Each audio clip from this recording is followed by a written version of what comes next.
দলের কেউ অপকর্মে জড়ালে ছাড় দেয়া হবে না বলে হুঁশিয়ারি দিয়েছেন বিএনপির ভারপ্রাপ্ত চেয়ারম্যান তারেক রহমান। রাজনীতি ও দলের ভেতর ব্যাপক পরিবর্তন আনার আশ্বাস দেন তিনি। রবিবার রাজধানীর কদমতলীতে এক অনুষ্ঠানে তিনি ভার্চুয়ালি যুক্ত হয়ে এসব কথা বলেন। তারেক রহমান আরও বলেন, সংস্কারের কারণে নির্বাচন দেরি হলে সুযোগ নিতে পারে স্বৈরাচার। ইনশাআল্লাহ আপনার পাশে আছে। রাষ্ট্র কাঠামো মেরামতে ৩১ দফা নিয়ে ধারাবাহিক কর্মশালা করছে বিএনপি। বিভাগ ও জেলার পর থানা পর্যায়ে চলছে কর্মশালা।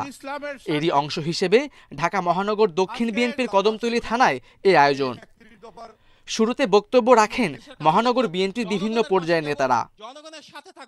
ঢাকা মহানগর দক্ষিণ কর্মশালায় লন্ডন থেকে ভার্চুয়ালি যুক্ত হন বিএনপির ভারপ্রাপ্ত চেয়ারম্যান তারেক রহমান।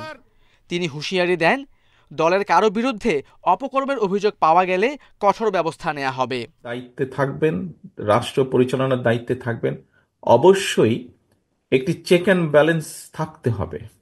তারা যদি কেউ কোনো অনৈতিক কাজে ইনভলভ হয়ে যান, যাতে তাৎক্ষণিকভাবে দেশ বা রাষ্ট্রের আইন অনুযায়ী ব্যবস্থা গ্রহণ করা যায় বা তাদের বিরুদ্ধে ব্যবস্থা হয়।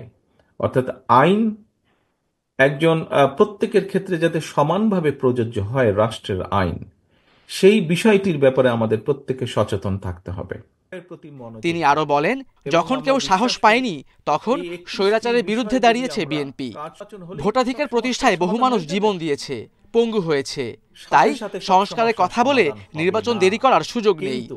নির্বাচন হলে নির্বাচনের মাধ্যমে, জনগণের ভোটের মাধ্যমে, জনগণের রায়ের মাধ্যমে যেই দল বা যেই ব্যক্তি বা যারা দেশ পরিচালনার সুযোগ পাবে, তখন সমস্যার যে জট, সমস্যার যে গিট্টু, সেগুলো আস্তে আস্তে আস্তে খোলা ধরবে। নির্বাচন নির্দিষ্ট সময় পরপরই হতে হবে, না হলে জন অধিকার প্রতিষ্ঠিত হবে না বলেন তারেক রহমান। Khaled Raihan, independent news, Dhaka.